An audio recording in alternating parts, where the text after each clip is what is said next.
US Navy explosive experts believe a drone strike targeted an oil tanker that came under attack off the coast of Oman in the Arabian Sea, killing two on board, the American military has said.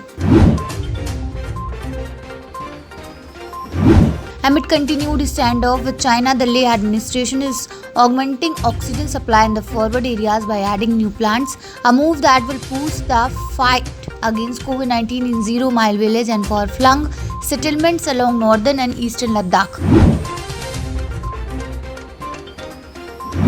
The hockey rivalry between India and Great Britain is steeped in history.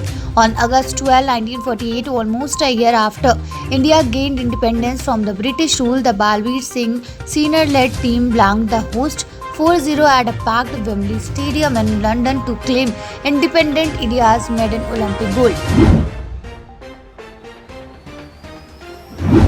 Member state of the World Health Organization agreed that the COVID-19 origin tracing should not be politicized.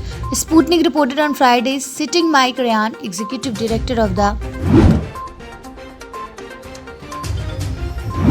Mumbai Marathi Patrakar Sangh, on Saturday filed a PIL before Mumbai High Court to direct Maharashtra governments to declare those in media as frontline workers too.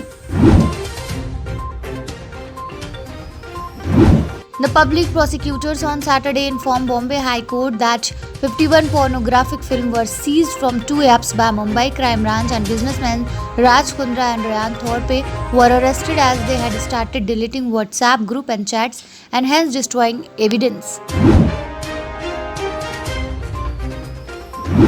Pakistan's versatile bowling attack did just enough to restrain a rampant Nicholas Puran and come away with a 7-run victory over the West Indies in the second T20 international of the 4-match series at the National Stadium in Guyana on Saturday.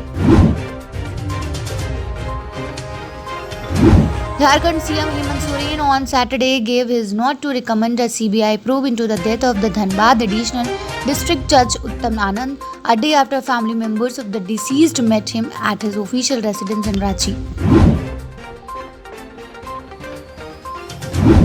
The celebrated Mughal gardens that have been a metaphor for paradise on earth through the ages are poised to find a fresh lease of life and a UNESCO World Heritage tag if things go as her plan. Arjun Kapoor and Parineeti Chopra worked together for the first time 9 years ago in Ishq Zadeh. While it was Arjun's big Bollywood debut, it was Parineeti's second project, but it was an important for her given that is was her maiden venture as a solo heroine.